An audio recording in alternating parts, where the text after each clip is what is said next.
Lo que estamos hablando esta mañana, estamos tocando el tema de lo que viene siendo la revitalización, que inicia obviamente a través de un revitalizador. Y el tema de hablar de un revitalizador es simplemente de hablar no solamente del Dios que revitaliza, que en mi opinión muy personal, el revitalizador siempre es Cristo. Porque nadie tiene más pasión, nadie tiene más entrega por su iglesia que Cristo. Nadie, no hay nadie. Es tanta su entrega, es tanta su pasión por la iglesia que no solamente la va a diseñar, a comisionar, la va a redimir, pero un día viene por segunda vez por ella. El reto simplemente es, con respecto al revitalizador que es Cristo, es si la iglesia está dispuesta a ser revitalizada. Esa es la pregunta realmente. Ahora, el Cristo, que es el revitalizador, Él ha comisionado a los revitalizadores con R minúscula. Él es revitalizador con R mayúscula, nosotros somos revitalizadores con R minúscula. Si quieren intercambiar el término, que es el mismo, hablaremos acerca de lo que es el pastorado. Y el pastorado es literalmente que todos, sin excepción, los que hemos sentido y respondido al llamado, somos copastores o somos pastores asociados. El único pastor de la iglesia es Cristo.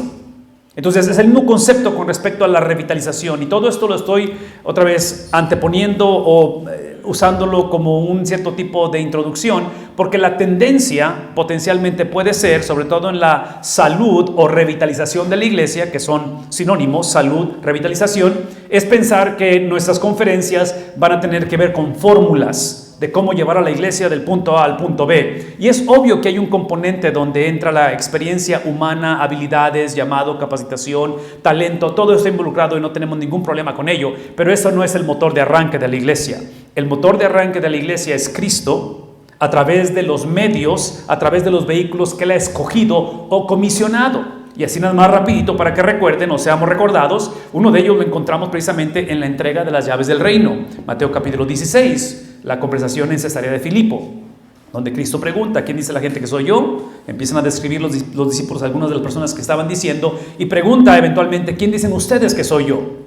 Y bajo la afirmación que Pedro hace, revelada por el Espíritu de Dios, es que Cristo dice, porque no te lo reveló ni carne ni sangre, sino que fue mi Padre Celestial quien lo ha revelado, ¿sí? Es que bajo esa afirmación, la cual habla de las dos naturalezas de Cristo, las cuales solamente podemos hablar de sus distintivos, naturaleza humana y naturaleza divina, ¿verdad? Es lo que Pedro está afirmando. Tú eres el Cristo, ¿sí? Está hablando acerca de esa naturaleza humana, ¿sí? El Hijo del Dios viviente, naturaleza divina, haciendo referencia al libro de Daniel, que es el punto de que Pedro tiene la habilidad de confesar quién Cristo es. Entonces, basado en esa persona, que es una sola persona, que es Cristo, es que Cristo dice: basado en mí, no en Pedro, basado en mí, no en los apóstoles, basado en mí, no en los creyentes, es que edificaré, ¿qué cosa? Mi iglesia. Entonces, por eso Él es el revitalizador, Él es quien edifica la iglesia. Una iglesia sin ser edificada, hasta cierta manera, es una contradicción de términos.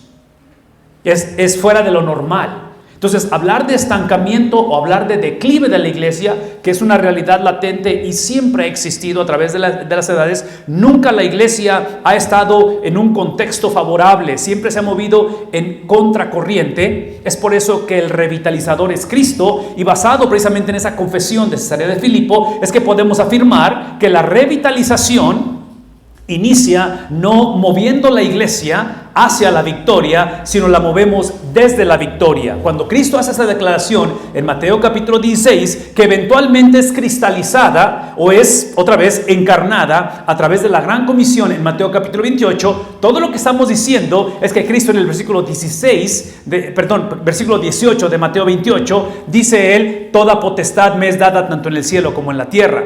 Entonces, esa potestad, esa autoridad con la que Cristo habla, es una autoridad intrínseca, es una autoridad de Él, es una autoridad que le pertenece solamente a Él. Hermanos, todo esto lo estoy mencionando otra vez porque eso es lo que viene siendo el componente divino. Hay un componente humano, que es ahí donde entra otra vez la cuestión de que entrega las llaves del reino en Mateo capítulo 16, y en Mateo capítulo 28 es que comisiona a la iglesia basado en la autoridad de Él. Entrega la autoridad a la iglesia para que la iglesia administre Precisamente eso que no es de la iglesia, que es la autoridad de alguien más. Entonces, cuando hablamos acerca del revitalizador, estamos hablando de un mayordomo. Es lo que estamos haciendo. Estamos administrando la autoridad de alguien más. ¿Estamos conscientes de ello?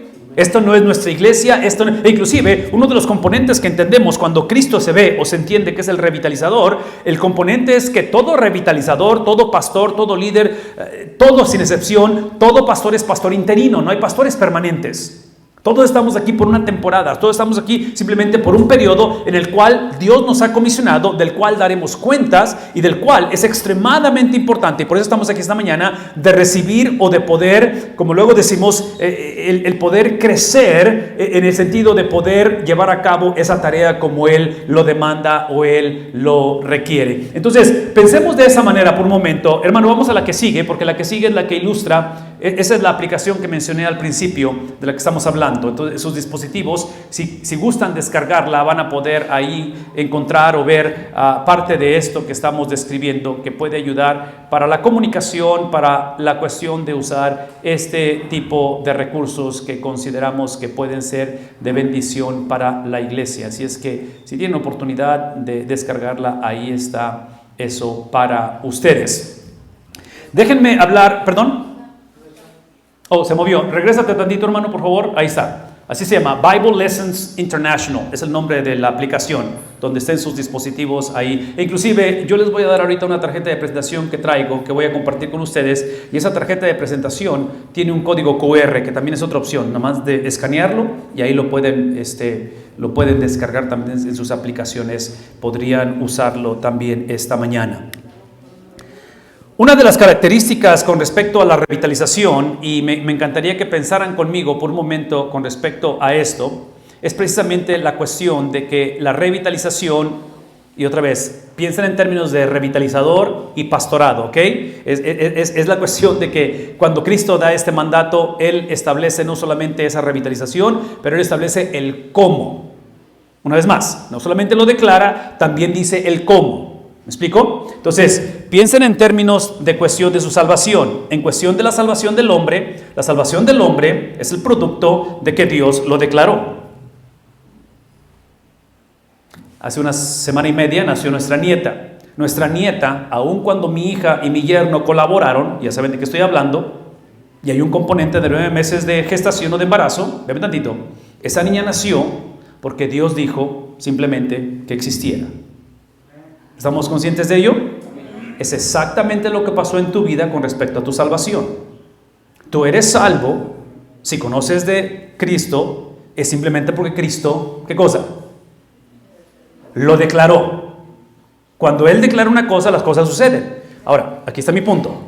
Si en la vida cristiana o en la experiencia de nacimiento espiritual, Él es quien lo hace suceder, pero a la misma vez es el Cristo que ha determinado qué significa eso que sucedió o que te sucedió y me sucedió, que es el nacimiento en Cristo, el nacer de nuevo, y Él establece qué significa ello, ¿sí? Es lo mismo que pasa en la revitalización. La revitalización de la iglesia es la declaración de que Cristo dice, otra vez, las puertas del Hades, ¿qué cosa?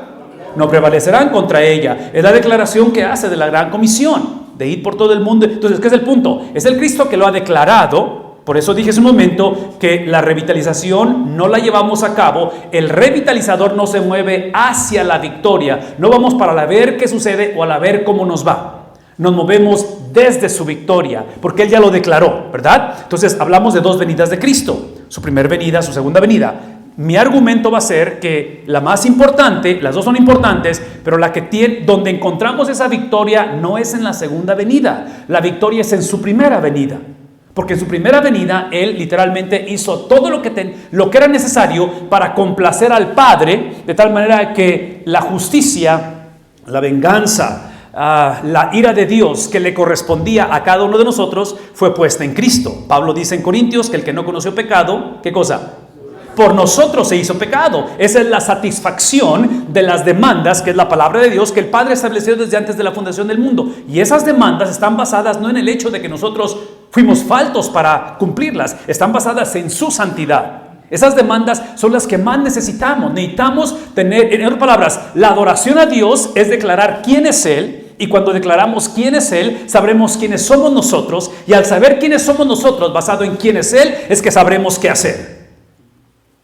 Esto lo estoy mencionando porque trágicamente mucha de la enseñanza y predicación hoy en día está basado en el qué debo de hacer. La revitalización no se trata de qué hacer en tiempos de estancamiento o en tiempos de declive. No, la revitalización, como es la vida cristiana, está basada exclusivamente en quién es Él. Porque cuando sé quién es Él, cuando descubro la santidad, el carácter, la magnificencia de Dios, es que sabré quién soy yo. Y sabiendo quién soy yo, basado en quién es Él, voy a saber qué, dígalo, qué hacer. ¿Me explico? Entonces, todo eso lo estoy mencionando porque esta mañana tuvimos la oportunidad, y digo esta mañana porque era temprano, cuando planeamos esto, hace algunas semanas atrás, lo planeamos estando en Texas, que es donde radicamos ahí en la frontera con Reynosa, Tamaulipas, y en Texas es una hora más adelante que aquí. Entonces, no me caí el 20, hasta que después me cayó el 20, y por las fechas, esta mañana lanzamos una clase, de las clases que ofrecemos, con algunos seminarios en Uganda y en Liberia, que son las partes de África, y basado en los calendarios de ellos, en los horarios de ellos, está programada para las 3 de la tarde de ellos, 7 de la mañana de nosotros en Texas, pero es 6 de la mañana aquí.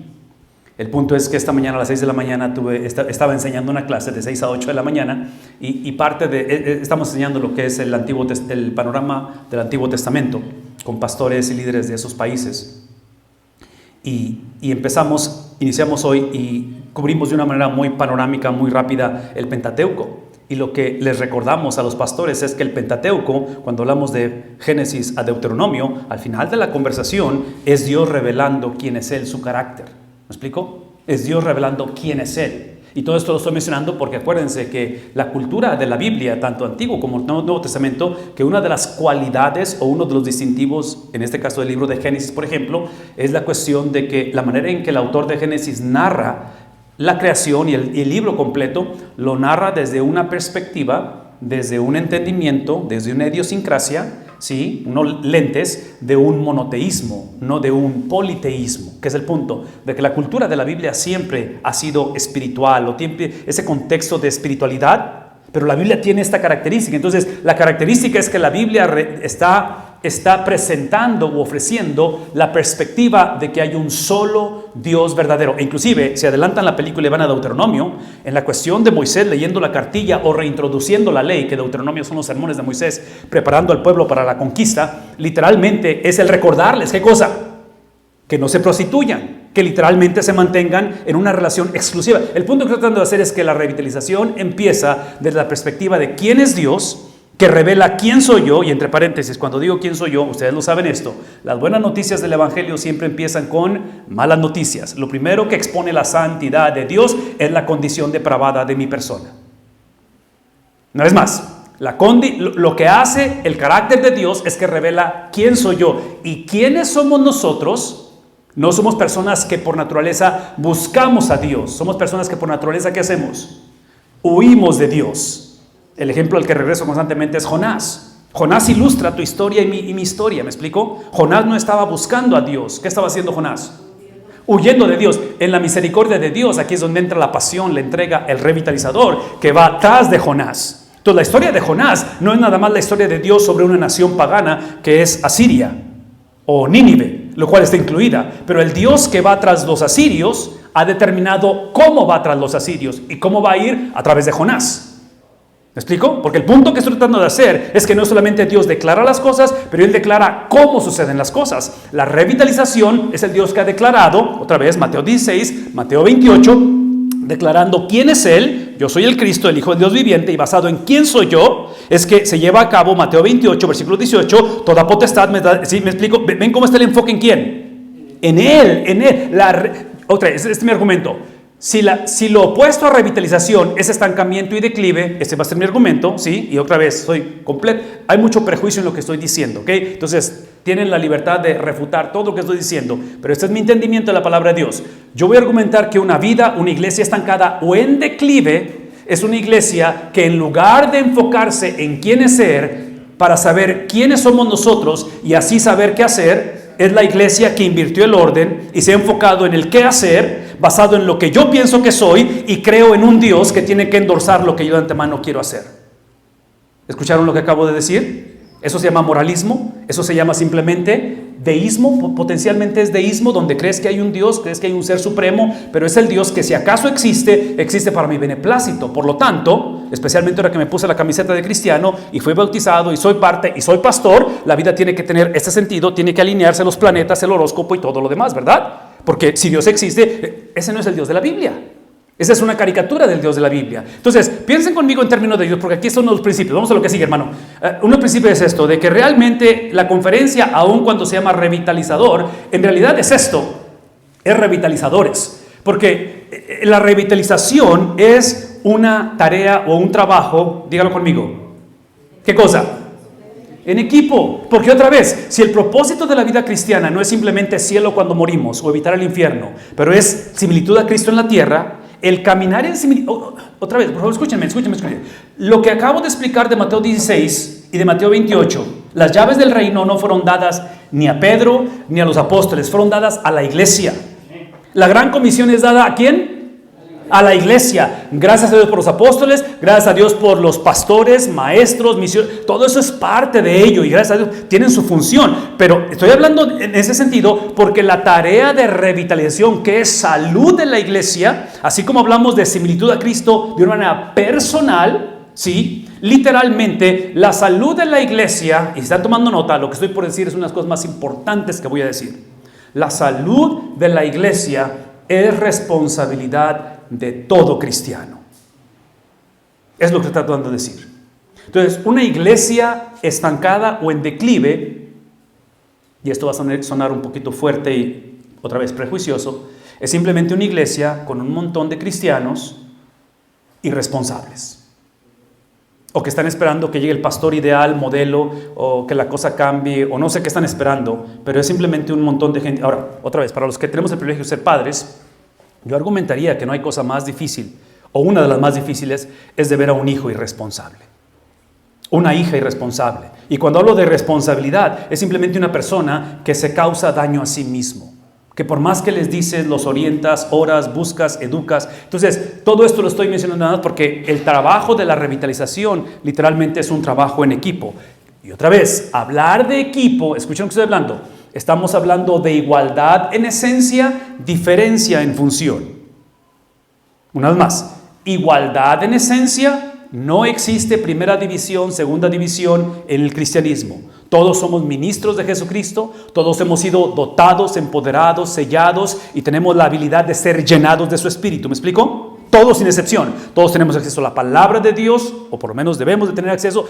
Todo lo que estoy diciendo es que lo que existe es diferencia en función. Entonces, regresando al nacimiento de nuestra nieta. Con respecto a nuestra nieta, la cual la amamos y es un privilegio el ver a esa niña, pero los papás de ella son mi hija y mi yerno, ¿me explico? Hay una estructura, un plan original de cómo debe de ser ese núcleo familiar. Lo mismo pasa a nivel de iglesia y el punto aquí es la cuestión de pluralidad en liderazgo. Vamos a lo que sigue, hermano. Por lo tanto, aquí está el punto con respecto a ello.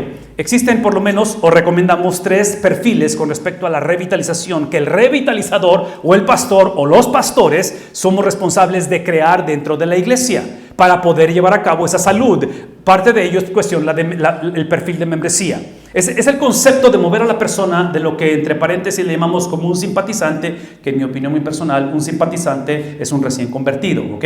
El punto es este, ¿cómo llevas a una persona de ser simplemente alguien que asiste a un culto o que ha sido invitado al punto en el cual no solamente es Cristo diciendo ven y ve, pero ahora es ven, toma tu cruz cada día y sígueme? ¿Cómo lo llevas de este punto A al punto B? Es a través de un proceso en este caso, de evangelización, el cual te lleva al siguiente, que sería parte de un discipulado. Entonces, llevas a la persona de ser visitante a ser un miembro de iglesia. Por favor, escúchenme, este concepto de membresía de la iglesia se ha diluido mucho. ¿Ok? Trágicamente, la cultura en que vivimos, que tenemos una tendencia a consumir en lugar de aportar, vemos la iglesia como vemos Costco o Sam's, donde si pagas una membresía es para recibir ¿qué cosa? ¿Qué recibes? Beneficios. Entonces, trágicamente, y vamos a hablar acerca de la estructura de la iglesia, el gobierno de la iglesia, pero trágicamente mucha de la estructura de nuestras iglesias fomenta la mentalidad cuáles son mis derechos. ¿Verdad? Y aquí están las malas noticias o buenas noticias de la conversación. Una iglesia saludable o revitalizada es el grupo de personas que entendemos, bajo la dirección de parte de Dios, que el único derecho que tenemos como cristianos es realmente el de negarme a mí mismo y el de servir a otros. Esos son mis derechos. Ahora, trágicamente no predicamos así el evangelio la mayor parte del tiempo. La mayor parte del tiempo predicamos el evangelio exaltando o perpetuando una mentalidad individualista, porque decimos, simplemente abre tu corazón. Escuchen el lenguaje de tu corazón, el lenguaje donde acepta a Cristo en tu vida. Y yo sé que es una relación personal, pero realmente es una relación personal que me debe de llevar a un compromiso corporal, donde la membresía, escuchen lo que voy a decir, la membresía de una iglesia en mi mente es muy similar a la cuestión que ahora que tenemos teléfonos con videollamadas, FaceTime y todo eso, el Zoom y todo eso, cuando mi hija me habla, cuando nuestra hija, la mayor, nos habla, lo cual nos encanta ver a nuestra hija, pero realmente a quien queremos ver es a quién, a la nieta, es obvio. El punto es este: cuando ella nos habla, y sobre todo porque sé que voy a ver a mi nieta, no tengo que contestarle, ahora puedo contestarle. No es una obligación contestar la llamada o ver a mi nieta, ahora es un, ¿qué cosa? Privilegio. Entonces, ¿cómo le hacemos para fomentar, crear un ADN como revitalizadores, de crear un ADN en la vida de la iglesia donde no tienen que ser miembros, es que pueden ser miembros? No tienen que bautizarse, es un privilegio bautizarse. Vemos la cuestión de cómo estamos cambiando el ADN. Entonces, este tipo de perfiles, de procesos, donde llevamos a la persona otra vez del punto A al punto B. De ahí es donde empezamos a ver ahora el liderazgo, aquellos que eventualmente son posicionados de acuerdo a las cualidades, y entre paréntesis, porque voy a hablar de esto el resto del día y probablemente mañana un poco, en cuestión de cualidades, nada más para que lo dejemos esto desde ahorita establecido. La Biblia presenta los oficios o liderazgo de la iglesia, por eso usa el término de pluralidad de liderazgo, ¿sí? Yo entiendo en la Biblia que son pastores y diáconos. Son los dos oficios de la iglesia en cuestión de liderazgo. Vean lo que voy a decir, por favor. La Biblia describe, hay una lista de cualidades. Da la impresión que en este caso el Nuevo Testamento, que es donde encontramos la mayoría de esto, en cuestión de habilidades o destrezas, la única que yo veo es la habilidad de predicar el evangelio. El resto de las cualidades tienen que ver con el carácter de la persona. No con lo que hace, pero con lo que es. Es esencia, no es tanto destreza. Y todo esto es extremadamente importante porque he estado enfatizando en los minutos que tengo hablando que la revitalización no emana de una mentalidad o de un deseo de saber qué hacer. Emana de saber quién es Él, que describe quién soy yo o quiénes somos nosotros, y el saber quiénes somos basado en quién es Él me lleva ¿a qué cosa? A la acción. ¿Por qué? Porque la doctrina, que es la que me revela quién es Él, la doctrina que me revela quién soy yo, es que me lleva a acción. La doctrina siempre es relacional, especialmente aquí que estamos con un montón de seminaristas, ¿sí? Hablar de doctrina sin acción es una contradicción de términos. Es doctrina falsificada o es una doctrina no bíblica, ¿verdad? Porque el Dios de la Biblia siempre lleva a acción. Lo único que no podemos seguir haciendo es viendo la acción como lo más importante o el motor de arranque. Partimos, el fundamento, otra vez, es lo que Cristo dijo de su persona: yo soy el Cristo, el Hijo del Dios viviente, y está basado en que Él dijo: toda potestad me es dada a mí, tanto en el cielo. Entonces, eso es doctrina. Doctrina es lo que ya sucedió. En términos, no sé, teológicos, doctrinales, decimos que son los indicativos que me llevan a los imperativos. Entonces, hablamos de liderazgo, y lo último tendrías el perfil, cuestión pastoral, en cuestión de, ahora sí, de ese grupo. Con respecto a las transiciones, vamos a la que sigue, por favor. En tiempos de transiciones, que es donde la iglesia se ha movido siempre, la percibimos a través de dos cosas. Número uno es la soberanía de Dios. Por eso es que estoy enfatizando el carácter de Dios. ¿Estamos conscientes de ello? Entonces, procesamos las transiciones a través de quién es Dios, no a través de lo que pensamos que está pasando. Lo que está pasando es importante y somos llamados a encarnarnos, a contextualizarnos. Somos enviados, tenemos ese llamado apostólico, en el sentido, no tanto de escribir la palabra de Dios, pero en el sentido de que apóstol es alguien que es llamado por Dios, ¿verdad? Entonces la iglesia es llamada, ¿verdad? Entonces ese llamado, ese id, ese movilizar a la iglesia está basado desde la perspectiva que Dios es soberano. La soberanía de Dios, por favor, véanme tantito. La soberanía de Dios es una de las doctrinas que hemos olvidado, porque hemos olvidado quién es Dios. Y lo trágico de ello especialmente es cuando la iglesia, cuando el hogar, el cristiano, pasa por el valle de sombra y de muerte. Es lo que estoy tratando de decir. Un ejemplo podría ser el libro de Apocalipsis. El libro de Apocalipsis, que es un libro obviamente difícil de interpretar, pero en realidad el motor de arranque del libro de Apocalipsis es la soberanía de Dios, donde Cristo a través de Juan está hablando a un montón de cristianos que están atravesando problemas muy serios y van a persecución extrema, que es el punto de que cuando atraviesas el valle de sombra y de muerte, cuando ves que la situación es irreversible, que la pérdida es inevitable y que potencialmente no hay nada que podamos hacer, esa doctrina es la que te permite seguir adelante. Es la doctrina que te dice, aún que ande en el valle ¿de qué? De sombra y de muerte. ¿Qué cosa? No temeré mal alguno, no tanto porque soy valiente. No temeré mal alguno simplemente porque tengo la teología correcta y porque soy pastor. No temeré mal alguno por lo que dijo él de quién es él. Esa es la razón que no voy. Entonces, mi valentía, mi audacia, mi movimiento, mi tracción en valle de sombra de muerte, realmente estoy actuando bajo la autoridad de alguien más, no es propia. Porque si lo dejas a mí mismo, ¿qué es lo que hacemos típicamente nosotros? Somos guiados por los sentidos, lo que escuchamos, lo que vemos, lo que olemos, ¿me explico? No somos guiados por las circunstancias. El punto aquí es de que en la revitalización, literalmente promovemos, propagamos, nos movemos a través de la soberanía de Dios. La otra cosa es la situación donde aprovechamos esta revitalización o estas transiciones para introducir lo que no puede cambiar. Y la pregunta es, ¿qué es lo que no puede cambiar? ¿O qué es lo que no debe cambiar? La palabra de Dios. Entonces, aprovechamos sin afirmar lo que está sucediendo, sin afirmar una iglesia irresponsable, pero cuando vemos una iglesia responsable, una iglesia que le falta la revitalización, ¿sí? El revitalizador no es responsable de que la iglesia regrese a ser responsable. Esa es la obra de Cristo, es la obra del Espíritu Santo. ¿Me explico? No es más. Cuando pastoreas y lidereas una iglesia irresponsable, una iglesia estancada o en declive, no soy responsable de que la iglesia sea responsable otra vez. De lo que soy responsable es de introducir lo que crea una iglesia responsable. Y lo que crea una iglesia responsable es la palabra de Dios. Y menciono esto por lo siguiente. Vamos a lo que sigue, hermano. Esta es la razón que estoy mencionando esta cuestión de introducir lo que realmente es. Vamos a lo que sigue, por favor. Esto es lo que soy responsable. Soy responsable de introducir ¿a quién? A la persona de Cristo. Y cuando hablo de la persona de Cristo, ven tantito, no estoy hablando de lo que la iglesia piensa de la persona de Cristo. Sí, lo que tú piensas de Cristo es importante. Tus convicciones son importantes, tus opiniones son importantes, pero ni tú ni yo somos autoridad. No somos inspirados. ¿Quién es la autoridad? Es lo que Cristo dijo a través de las personas que Él escogió para inspirar acerca de su persona. Es donde está la autoridad.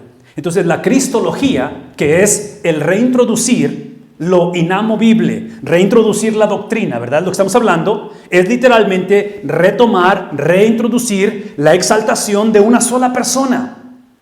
El pastor de la iglesia es Cristo. Entonces, introducimos la persona de Cristo. En mi opinión, cuando pienso en la persona de Cristo, estoy pensando en esa obra expiatoria, estoy pensando en esa pasión de Cristo, estoy pensando en ese viernes, en ese sábado, en ese domingo y especialmente estoy pensando en la ascensión de Cristo, Hechos capítulo 1.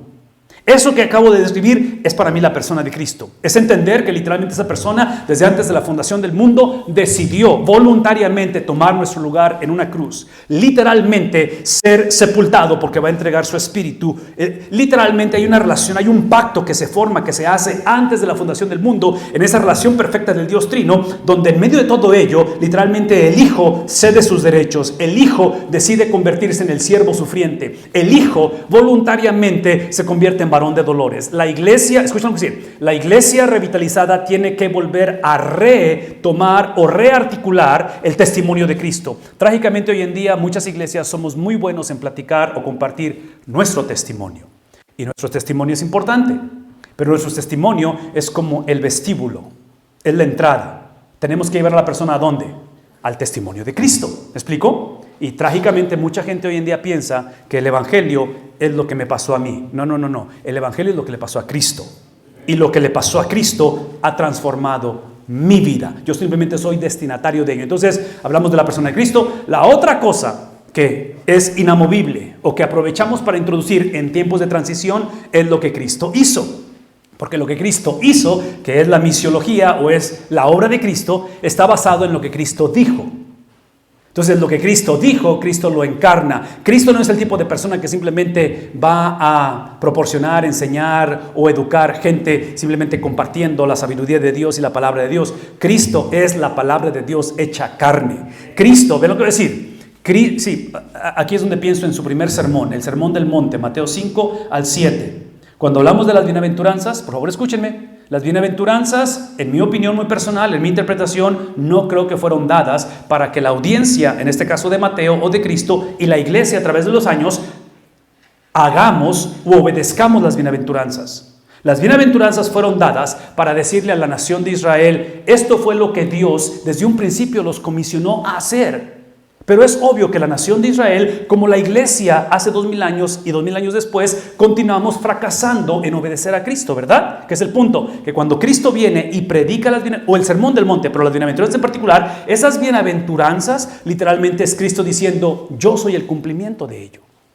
Las bienaventuranzas es literalmente como un pantallazo, ¿es la palabra correcta? Pantallazo, es la silueta ¿de quién? No de Israel, de mi persona. Entonces, cuando tú vienes y pones tu confianza en mi persona, estas bienaventuranzas, ahora sí tienes que obedecerlas, pero las obedeces no porque puedes o porque quieres o porque tienes, las obedeces porque como yo habito en ti y tú habitas en mí, es el concepto donde otra vez, el mismo concepto cuando mi hija habla, no es porque tengo que contestar la llamada, es porque puedo. Entonces veo la bienaventuranza y digo, ok, no tengo que hacer esto, es que ahora puedo. Mi corazón desea, no es por obligación, es por un deseo. ¿Me explico? Entonces piensen en la importancia de la misiología, porque, entre paréntesis, rápidamente, esta cuestión de la obra o la vida de Cristo, lo acabo de decir, cristología es el fin de semana, misiología para mí es los 33, es lo que pasó de ese viernes hacia atrás. Antes del viernes hacia atrás. Esa vida de Cristo por 33 años precisamente es exactamente lo que somos llamados, son las bienaventuranzas, es lo que somos llamados a hacer. Y menciono esto porque otra vez, tengo la impresión que hemos sobreenfatizado la experiencia del fin de semana, la muerte de Cristo, que es no negociable, que agradecemos al Señor el perdón de pecados, pero gente perdonada no va al cielo. Ser redimido por la sangre de Cristo no es suficiente. Porque Cristo no nada más tenía que morir por nosotros, Él tenía que vivir por nosotros. Porque la vida de Cristo, que viene siendo esa obra de Cristo, 33 años, nacimiento virginal, hasta ese viernes, esa vida es el cumplimiento de la ley. Es el cumplimiento de los requisitos del Padre. Y esos requisitos del Padre no fueron dadas para ver si el pueblo o la nación o la iglesia en algún momento quisieran responsabilizarse de hacerlo. Fueron dadas para obedecerse. E inclusive la paga de violar esos requisitos es la muerte, ¿verdad? Porque la paga del pecado es muerte. Mi punto es este. Como Cristo lo cumplió y Él es el cumplimiento de esa ley, literalmente, aun cuando el viernes Cristo se posicionó y Cristo absorbió, Cristo se convirtió en el objeto de la venganza, de la ira, de la justicia del Padre, y otra vez, Él se convierte en la acumulación, en la expresión más grotesca y más obscena de pecado. Eso es Cristo el viernes, literalmente. La razón que Él sale victorioso el domingo es por la obra que hizo, es porque su vida perfecta de 33 años garantizó que el domingo la muerte no podía contenerlo.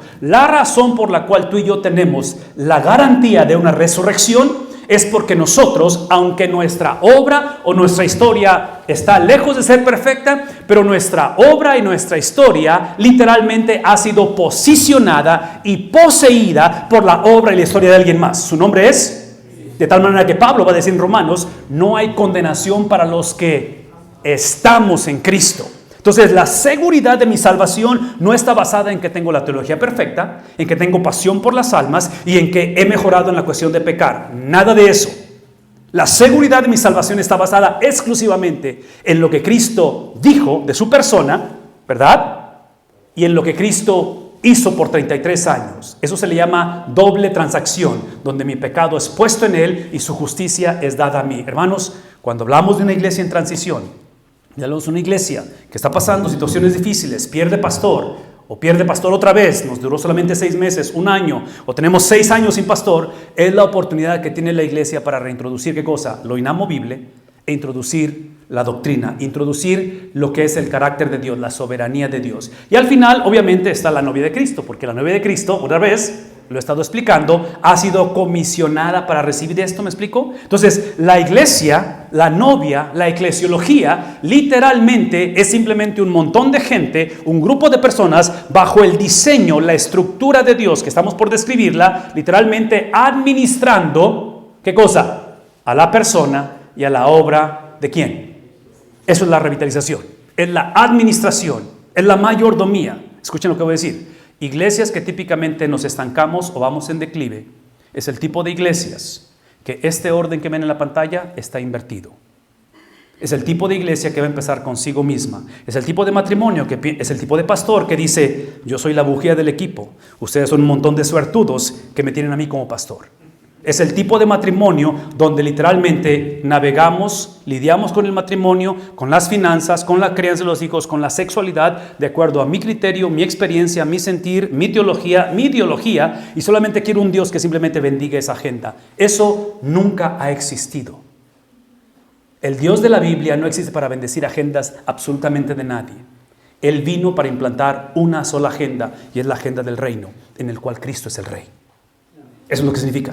Entonces, cuando la iglesia, entre paréntesis, esa inversión del orden que está ahí, yo voy a argumentar que sucede, es como cuando pensamos en una situación de un matrimonial. Cuando ves en un matrimonio, cuando pasas como matrimonio por tiempos difíciles, cuando estás coqueteando con el divorcio, o a lo mejor algunos trágicamente han experimentado el divorcio, yo voy a argumentar que el momento en que la pareja firma un acta de divorcio, no fracasas cuando te divorcias. Yo digo que el divorciarte es nada más la manifestación o el reconocimiento del fracaso. El matrimonio fracasó hace mucho tiempo. Ha sido un proceso, ¿me explico? Que es el mismo principio en triunfo o en éxito. Cuando el chamaco gradúa o el estudiante del seminario gradúa, cuando pasas por aquí te entregan tu diploma, no triunfaste cuando te dieron tu diploma. Ese es el reconocimiento del triunfo. Pero triunfante, ¿cuándo fue el triunfo?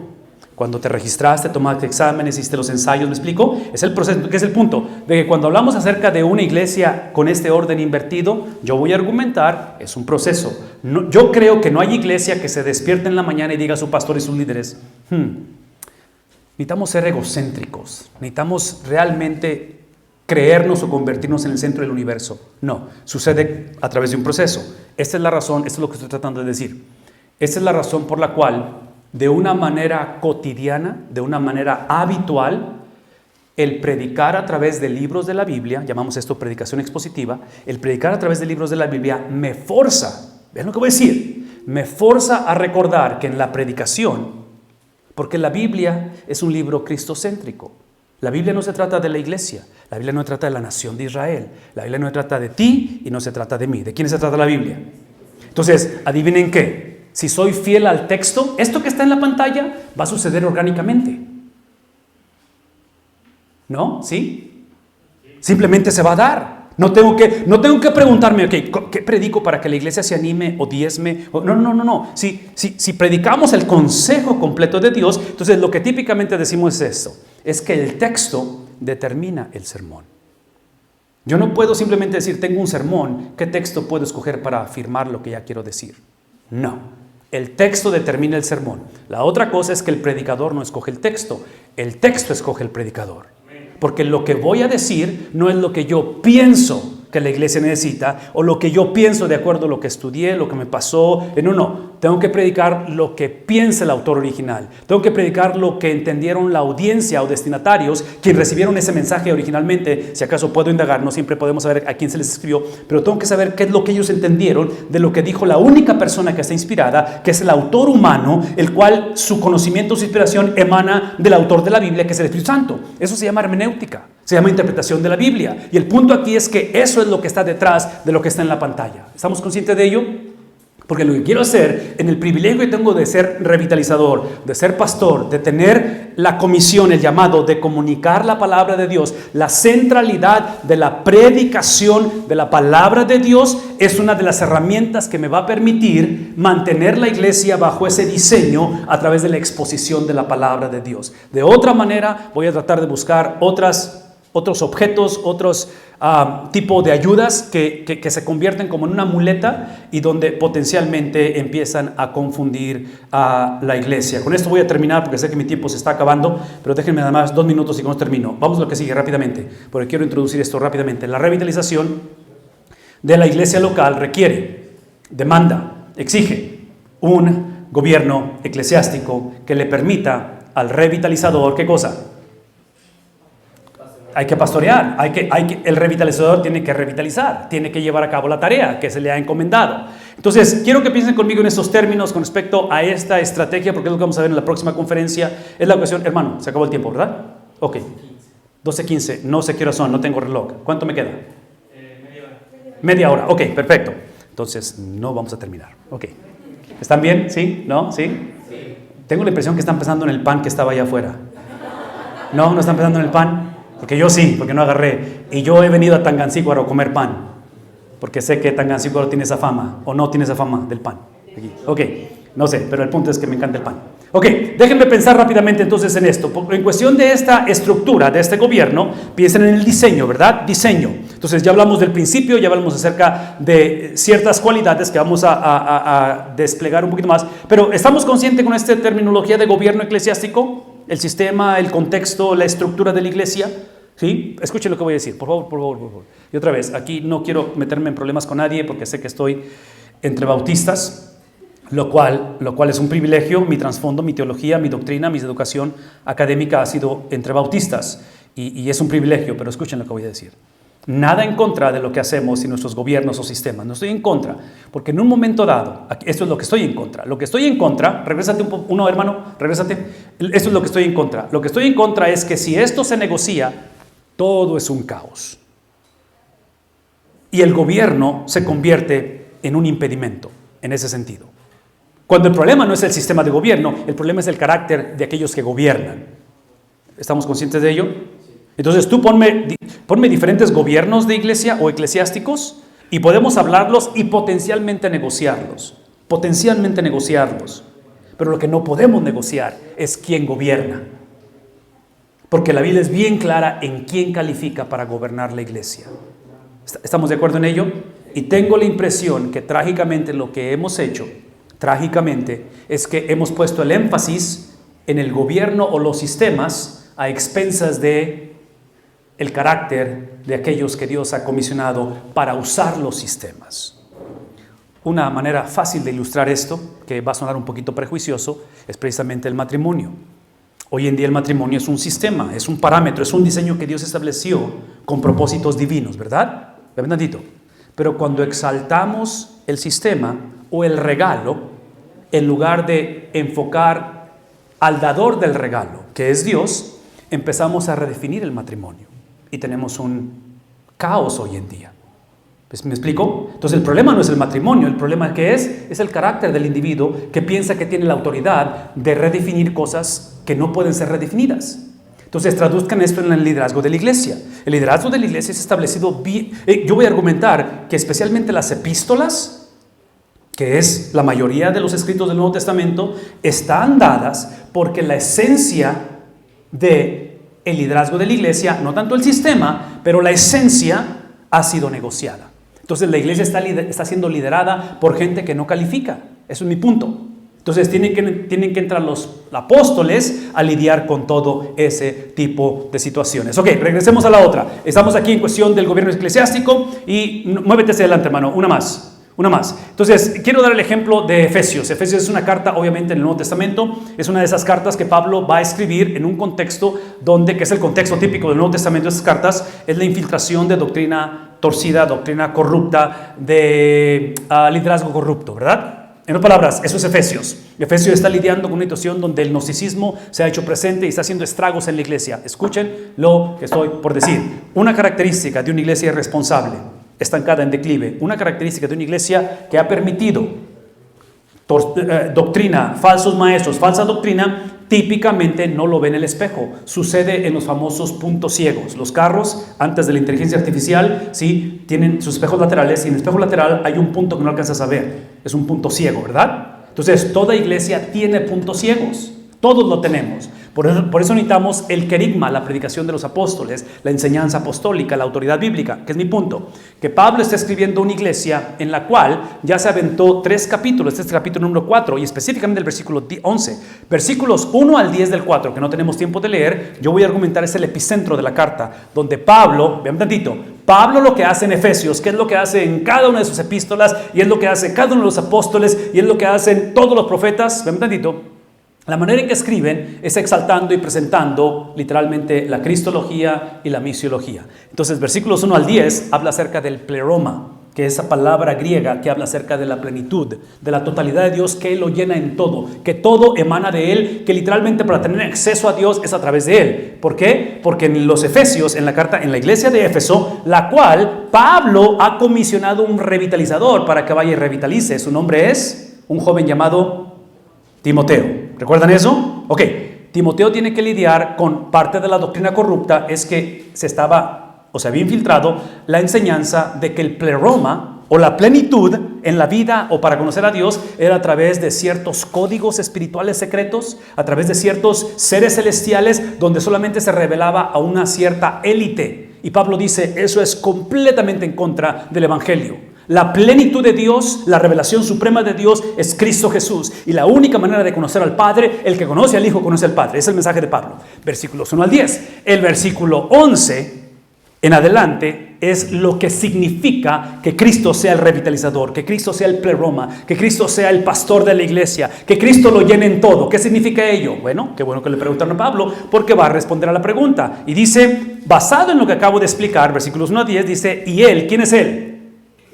El pleroma, es la cristología, es la misiología, ¿verdad? Es Cristo el cual ha decidido darle a algunos el ser apóstoles. Él ha decidido darle a algunos el ser profetas, el ser evangelistas, el ser pastores y el ser maestros. ¿Quién lo decidió eso? Eso es el mismo principio de la salvación. Es Él quien inicia, es Él el que llama, ¿no es cierto? ¿No? ¿Sí? ¿Conmigo? Somos salvos porque Él llama, somos salvos porque Él crea, somos salvos por su misericordia. Es el mismo concepto con respecto al liderazgo de la iglesia. De tal manera que está hablando de aquellas áreas, aquellos llamados, aquellas experiencias donde el versículo número 12, vamos al 12, explica el por qué o el para qué. ¿Cuál es el propósito de haber llamado? Ok, antes de leerlo, el problema de la iglesia típicamente y del cristiano es ver el versículo 11 de ese llamamiento y hacer el llamamiento la meta. El llamado, en este caso de pastores, apóstoles, maestros, todas esas habilidades, esos talentos, esos dones, esos llamamientos, como es la salvación, no es la meta. Cristo no vino a morir por ti, Cristo vino a morir por el mundo. Entonces, cuando tú eres salvo para que otros sean salvos. La elección de Abraham fue para elegir una familia, y elegir una familia para elegir una nación, y elegir una nación para elegir ¿a quién? Al mundo. Vean tantito, es el concepto de elección o de predestinación. Por ciertas razones que no entiendo todavía cómo y qué, es que hemos creado versiones erróneas, en mi opinión, de la doctrina de elección o predestinación cuando pensamos que es un VIP. Que es un Dios arbitrario que dice tú sí, tú no, tú al cielo, tú al infierno. Vean tantito, la cuestión de salvación en el Antiguo Testamento es para servicio. Eres salvo para servir, eres salvo para que otros sean salvos. ¿Me explico? Entonces, piensen conmigo en ello porque da la impresión que en esta supremacía o en esta jerarquía no bíblica que han creado estas doctrinas torcidas o falsos maestros entre los efesios, que ha causado división en la iglesia, Pablo está diciendo, es cierto que Dios ha establecido jerarquías o estructura en la iglesia, pero el Dios que establece, el Dios que empodera, el Dios que llama, que llama o que practica la doctrina de elección o predestinación, establece el para qué. Y el meollo del asunto no es el ser llamado, el meollo del asunto es para qué es llamado. Una vez más, el punto no es ser salvo, que sí lo es, pero el ser salvo, que espero que todos lo seamos, el reto tuyo y mío es ¿qué cosa? Mantener el enfoque del para qué Entonces, otra vez, piensen en términos de matrimonio. Consejería matrimonial, eso es lo que es la consejería matrimonial. No es otra cosa, en mi opinión, que simplemente ayudar a una pareja, de un hombre y una mujer, ayudarles a que redescubran el propósito por el cual se casaron. Porque algo pasó en el trayecto de cuando se casaron. Sí, todos cuando nos casamos típicamente, sobre todo si nos casamos bajo este vínculo de no unirnos en yugo desigual, nos casamos bajo el entendimiento de que esta es una ordenanza divina, y entre paréntesis, aquí hubo un comercial, no voy a cobrar por este. Mi entendimiento del matrimonio es que el matrimonio es literalmente un enganche.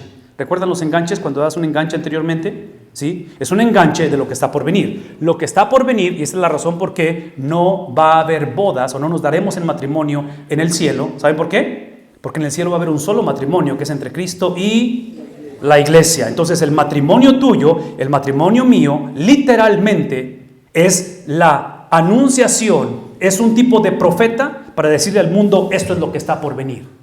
¿Qué es el punto? Ese es mi punto, de que casarnos en yugo desigual es una contradicción del diseño original. Porque ¿cómo puede un no cristiano anunciar algo de lo cual no participa y no cree? Ok, eso fue gratis, no tiene nada que ver con lo que estoy diciendo. Mi punto aquí simplemente es de que no podemos hacer la experiencia, el llamado, la meta, es simplemente el vehículo. Versículo 12, vean lo que dice, vamos al 12. Aquí te va a explicar la meta. El propósito de ese llamado, vamos al 12, hermano. El propósito del llamado es ¿qué cosa? De que apóstoles, maestros, profetas, pastores y evangelistas, ¿qué tenemos que hacer? Somos llamados a capacitar. Vean tantito, por favor, escúchenme. El revitalizador le caracteriza un espíritu enseñable. Y aquí es donde tengo que echarle porras al instituto. A iglesias como estas y convenciones regionales como estas que han invertido mucho de su vida en preparar siervos de Dios para que se conviertan no solamente en graduados, no solamente en personas capaces teológicamente, todo eso es importante, pero es para que reproduzcan esto. Inclusive, vean lo que voy a decir. En el versículo 11 que habla de este tipo de liderazgo de la iglesia, mi argumento, mi convicción es que el llamado de Dios al ministerio vocacionalmente hablando no es para ser ejercido, es para ser reproducido, que ese es el ejercerlo. Una vez más. No reproduzco solamente lo que sé, reproduzco eventualmente lo que soy. ¿Qué es lo mismo que pasa a nivel de crianza de los hijos? En la crianza de los hijos podemos decirles, darles podcasts, libros, seminarios, talleres y todo eso, pero eventualmente lo que van a aprender, adivinen qué va a aprender, lo que ven de nosotros.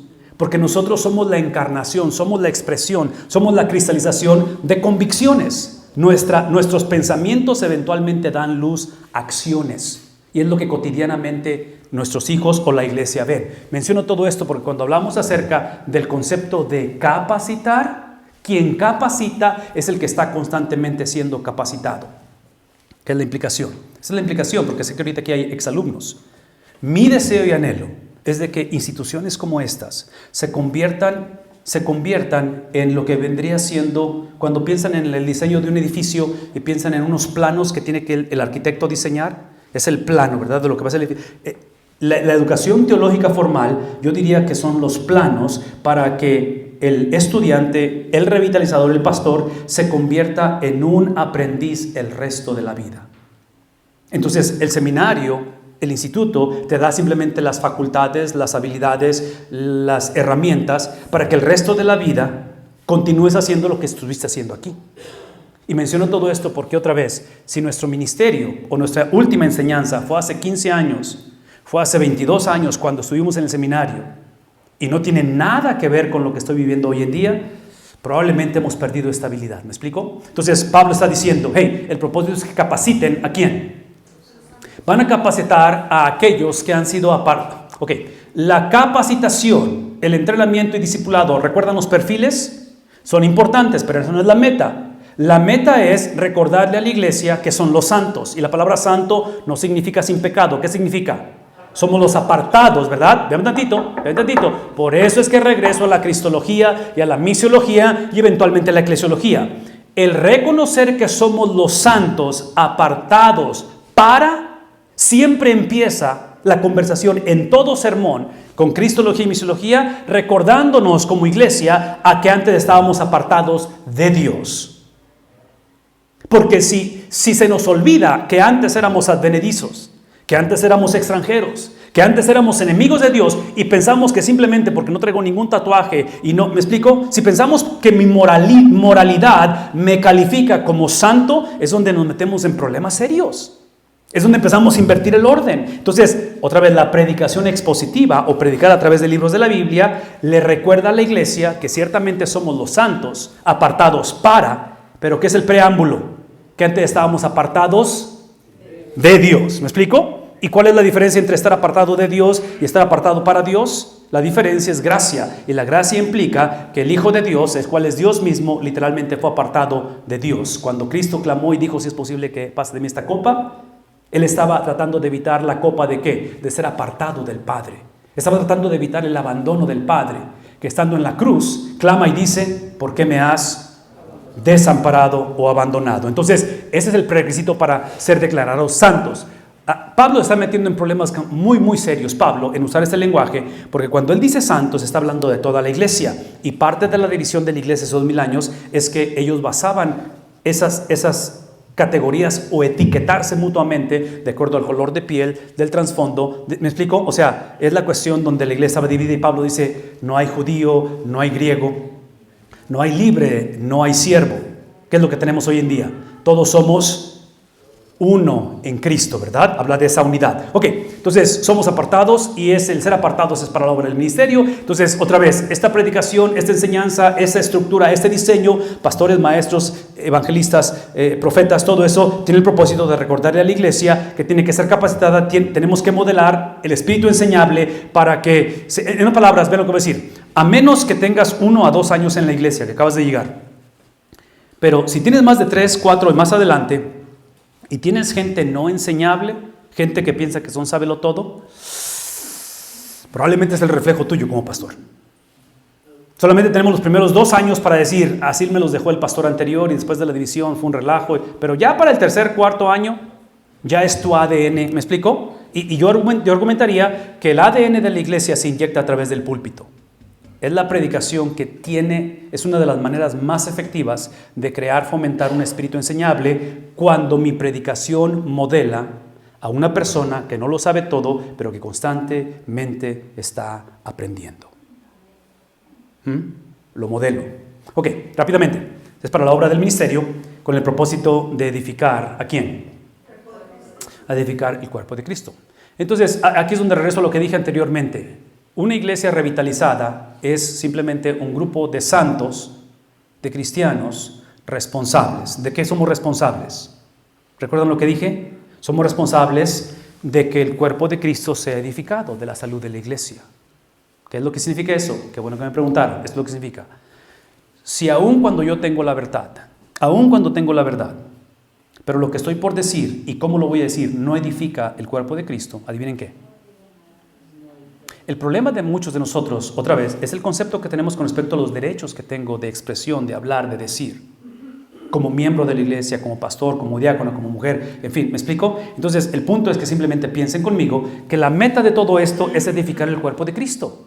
Y esto tiene una actitud doble o una dirección de doble sentido, porque no solamente soy proactivamente responsable como seguidor de Jesús, no solamente como pastor, pero como seguidor de Jesús, de edificar el cuerpo de Cristo, pero simultáneamente soy responsable de detener o de oponer todo aquello que causa, ¿qué es lo opuesto a edificación?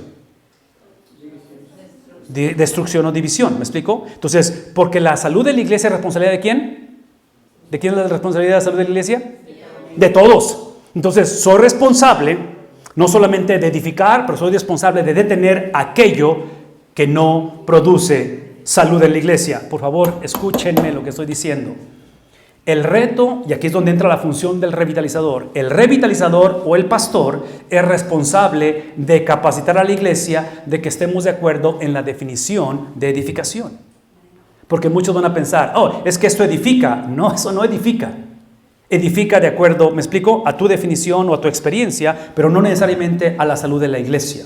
Entonces, aquí es donde la autoridad emana de la palabra de Dios a través de aquellos que Él ha comisionado para compartir y definir los conceptos. Entonces, en este caso, es la edificación del cuerpo de Cristo. Versículo 13. Rápidamente. Necesito que alguien me diga cuando me quede 5 minutos, ¿ok? Por favor, avísenme. Versículo 13. Rápidamente. Esta edificación del cuerpo de Cristo, que es algo habitual, no es a través de un seminario, a través de un sermón, es algo habitual, y la palabra es orgánica o integrado, dice hasta que todos, otra vez, todos, ¿verdad? Judíos, griegos, romanos, convertidos al evangelio, ¿verdad? Porque batallaban para esa integración donde veas a un judío que todavía le entraba al machacado o no podían comer machacado, pero el griego sí lo hacía. Entonces, toda esta diversidad cultural, Pablo está diciendo, esa diversidad cultural, vean lo que voy a decir, esa diversidad cultural, ¿sí?, fue dada por Dios sin aprobar todo lo que hace la cultura, pero lo que hace el evangelio es que el evangelio te da la habilidad de usar las diferencias como tracción en lugar de fricción. Entonces, el punto aquí no es que seas judío primero y luego cristiano, o que seas griego. El punto aquí es Cristo, ¿me explico?, que Él tiene la habilidad de usar nuestro judaísmo, que Él tiene la habilidad de usar nuestro contexto o trasfondo griego. Entonces, observen cómo es que es hasta que todos, sin excepción, lleguemos ¿a dónde? ¿Hacia dónde va esto? Hermanos, por favor, escúchenme. El saber, el entender, el ser recordados, el ser enfatizados, el ser estructurados, que la meta como iglesia, una iglesia saludable, tiene un mismo objetivo, y el objetivo no simplemente es homogeneidad en lenguaje, en idiosincrasia, en edades, en trasfondo, en denominación. La homogeneidad es en la unidad que emana de la fidelidad de Cristo. Es lo que está diciendo Pablo, porque fe es la habilidad de confiar en que Él es confiable. Fe no es la habilidad de pensar que yo soy confiable. ¿Me explico? Fe no es, en otras palabras, la fe es extremadamente importante, es el vehículo por el cual la gracia es recibida. Pablo dice en el capítulo 2, versículos 8 al 10, ¿verdad? Que por gracia sois salvos a través de ¿qué cosa? Sí, somos salvos por gracia, que es Cristo, a través de la fe. Y no somos salvos por obras para que nadie exalte su propia fe. ¿Me explico? Entonces tu fe es importante, pero tu fe es el vehículo ¿hacia quién? Hacia el objeto de la fe. Entonces, cuando Pablo está hablando acerca de que todos lleguemos a la unidad de la fe, es que lo que nos caracteriza en medio de personas que tienen mucha fe, poca fe, algunos están confundidos con la fe, algunos han perdido la fe, pero lo que nos caracteriza es el objeto de la fe, no es la cantidad de fe que tenemos. Una vez más, ¿quién es el objeto de la fe? ¿Cuál es la razón por la cual creemos? Creemos literalmente porque Él nos ha habilitado a creer. Entonces, en este caso, es esa unidad en la fe, lo cual es del pleno, ¿qué cosa? Porque aquí el punto es el conocimiento acerca, otra vez, hoy en día mucha predicación se trata de conócete a ti mismo, descubre el gigante que hay en ti, saca tus valores, descubre tu potencial. Observen que Pablo está diciendo, necesitamos líderes en la iglesia que modelen lo que es ser un aprendiz con el propósito de que ese aprendizaje, lo cual es habitual a través de la exposición de la palabra de Dios, nos lleve a todos a estar unidos en el objeto de nuestra fe, que es Cristo Jesús. Pero ese objeto de la fe es traducido, es implantado, es transferido a través literalmente de que todos tenemos el mismo conocimiento, aún en nuestros contextos de diversidad, en quién es Él. Entonces lo que nos une es la grandeza de Cristo. Lo que nos une es la exaltación de la cristología y la misiología. ¿Estamos conscientes de ello? Eso es lo que nos une. Es reconocer el carácter de Cristo, es reconocer a la persona de Cristo. Al final de todo esto dice a la condición de un hombre maduro, a la medida de la estatura, del pleroma, de la plenitud, de la capacidad, de la exaltación solamente de Cristo. Hermanos, esto que estamos describiendo, que vamos a delinear un poquito más esta tarde, en la siguiente conferencia, tiene que ver precisamente con esa exaltación del Cristo en todo lo que hacemos. Y Pablo está comisionando a una iglesia que la va a llevar a esa estructura a través de pastores, maestros, evangelistas, profetas, de que puedan llevar a cabo esta misión. Y la misión es que todos, sin excepción, crezcamos a la estatura de la plenitud de Cristo, lo cual es responsabilidad de todos.